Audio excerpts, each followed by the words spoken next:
SDM बहू। जानकी का एक ही बेटा था जिसका नाम था विनय। विनय अपनी माँ जानकी से बहुत प्यार करता था। माँ, आपको पता चला वो चिंटू नौकरी के लिए दिल्ली चला गया। भाई, मैं तो थोड़े कम रुपयों में काम चला सकता हूँ, लेकिन ज़्यादा कमाने के चक्कर में अपनी माँ को छोड़कर नहीं जा सकता। न जाने कौन से जन्म में मोती दान किए थे मैंने, जो तेरे जैसा बेटा मेरे घर पैदा हुआ।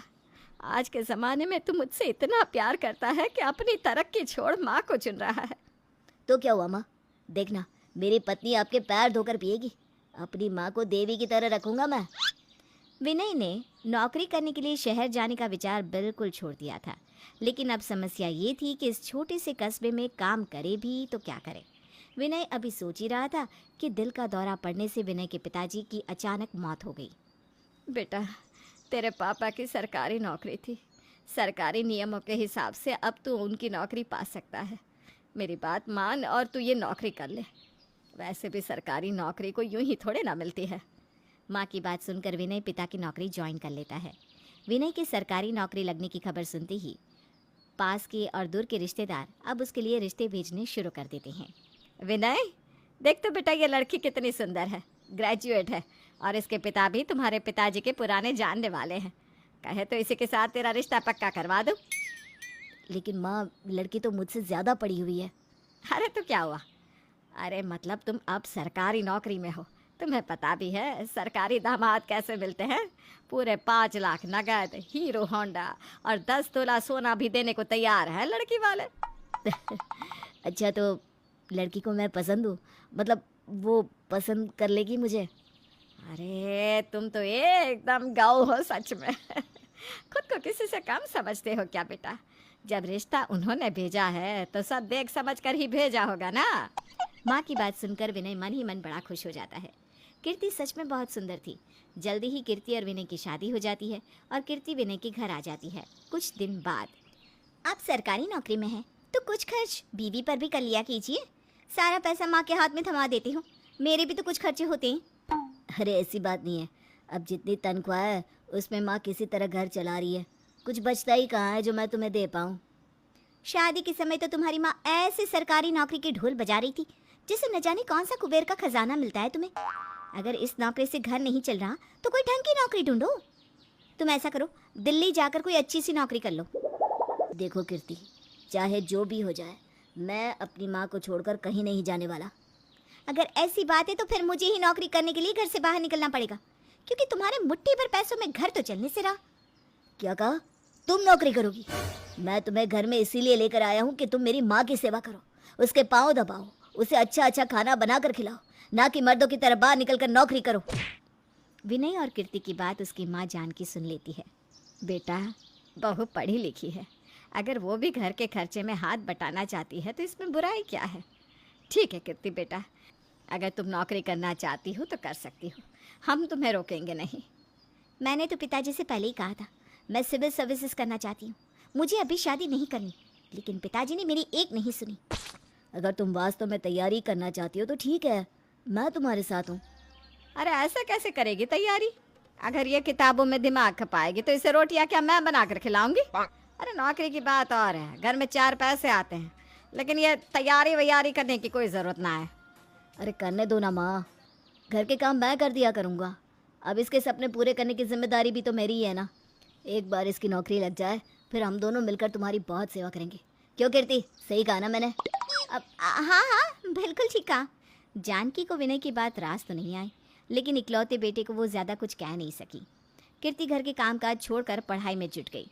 अपनी छोटी सी तनख्वाह में से पैसे बचाकर विनय कीर्ति की किताबों और कोचिंग की फीस भी देने लगा। बेचारी जानकी के तो अरमानों पर पानी फिर गया। उसने सपने देखे थे कि बहू से सेवा करवाएगी, पैर दबवाएगी।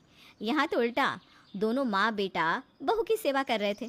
खैर, बहू की नौकरी लगने के अच्छे दिन आएंगे, इस उम्मीद में धीरे धीरे समय बीतने लगा और 2 साल के बाद सिविल सेवा का रिजल्ट घोषित हुआ। माँ, मैं तो खुशी से पगला रहा हूँ। कीर्ति एसडीएम बन गई माँ। हमारी कीर्ति पूरे जिले की महारानी हो गई। विनय पागलों की तरह नाच रहा था और कीर्ति को विनय के इस तरह नाचने से कुछ अजीब महसूस हो रहा था। विनय, क्या शोर शराबा मचा रहे हो? पड़ोस के लोग जमा हो रहे हैं, ज़्यादा हो हल्ला मत करो, नहीं तो मीडिया वाले आ जाएंगे। अरे बहू, खुशी की बात है ये तो। और मीडिया से हमें कोई डर थोड़ी ना लगता है। मैं ही न्यूज़ वालों को बताऊंगी कि मैंने कितनी मुश्किलों से अपनी बहू को एसडीएम बनाया है। हाँ। अच्छा, क्या बताएंगे आप लोग कि इस एसडीएम का पति एक चपरासी है और सास अनपढ़? कीर्ति, ये कैसी बात कर रही हो तुम? देखो विनय, आवाज नीची रखकर बात करो। और मैंने जो कहा ठीक कहा। अपना मजाक उड़वाना चाहते हो क्या तुम? खैर, तुम्हारी तो कोई इज्जत है ही नहीं, लेकिन मेरी बहुत इज्जत है आज समाज में। प्लीज हाथ जोड़ती हूँ, ये ढोल पीटना बंद कर दो कि कीर्ति वर्मा तुम्हारी पत्नी है। इतना कहकर कीर्ति पैर पटकती अंदर चली जाती है। देख लिया ना तूने बीबी को सर पर बिठाने का नतीजा। अरे मुट्ठी भर तनख्वाह से पेट काट काट कर तूने इसे अफसर नहीं बनाया। और ठीक ही कहती है वो।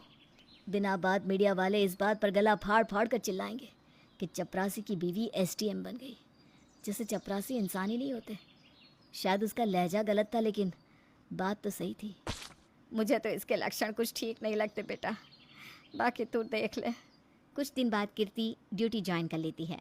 वो अक्सर बड़े बड़े अफसरों के साथ पार्टी में जाती, लेकिन कभी भी विनय को अपने साथ नहीं ले जाती। उसने रिश्तेदारों से मिलना जुलना भी बिल्कुल बंद कर दिया था। एक दिन कीर्ति अपनी माँ को फ़ोन करती है। माँ, मेरा दम घुटता है इस घर में, मुझसे नहीं हो पा रहा है। ट्रेनिंग में मेरी एक आईएएस रैंक के ऑफिसर से दोस्ती हो गई है। मैंने अभी तक उसे बताया नहीं कि मैं शादीशुदा हूँ। मैं विनय के साथ अपनी सारी ज़िंदगी नहीं बिता सकती।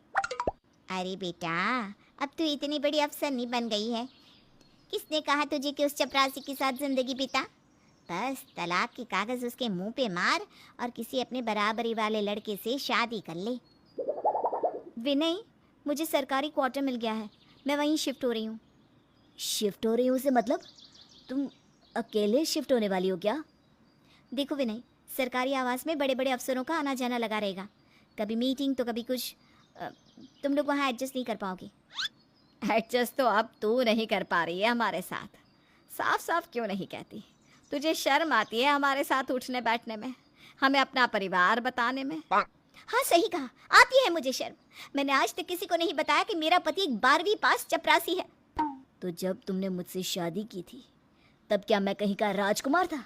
तब भी मैं 12वीं पास चपरासी ही था, जिससे शादी करने के लिए तुम्हारे पापा कुछ भी करने को तैयार थे। इसी चपरासी ने तुम्हें घर गृहस्थी छुड़वा कर आगे बढ़ने का मौका दिया। मेरी माँ ने दिन रात तुम्हारी अपनी बेटी की तरह सेवा की, तब जाकर तुम आज ये रौब और रुतबा लिए घूम रही हो। कौन सी सास बहू को बनाकर खाना खिलाती है, उसके कपड़े धोती है, बर्तन साफ करती है। हमने तुझे सर पर बिठाया और तू हमें ही तेवर दिखा रही है। तुम लोग बात बात पर अपनी औकात दिखाने लगते हो। अरे सीधी सी बात समझ में नहीं आ रही क्या?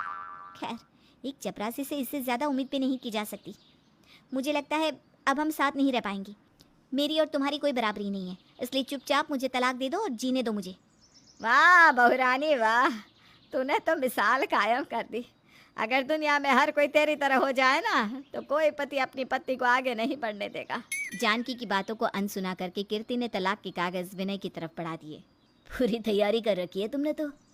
लगता है मुझसे तुमने शादी की ही इसलिए थी ताकि मेरा इस्तेमाल कर सको। हाँ, जो सोचना है सोच लो, इसे साइन करके भिजवा देना। नहीं तो मेरी पावर्स तो जानती ही होगी, इतने पढ़े लिखे तो हो ही तुम। और हाँ, आज के बाद से कॉल मी मैडम। विनय और जानकी आंखों में आंसू भरकर कीर्ति की ओर देख रहे थे, लेकिन कीर्ति अब बदल चुकी थी। वो वहाँ से निकलकर बाहर चली गई। तो हेलो दोस्तों, हमारी वीडियो को लाइक, चैनल को सब्सक्राइब जरूर करें। हम आपको मिलते हैं अगली वीडियो में। स्वतंत्रता दिवस की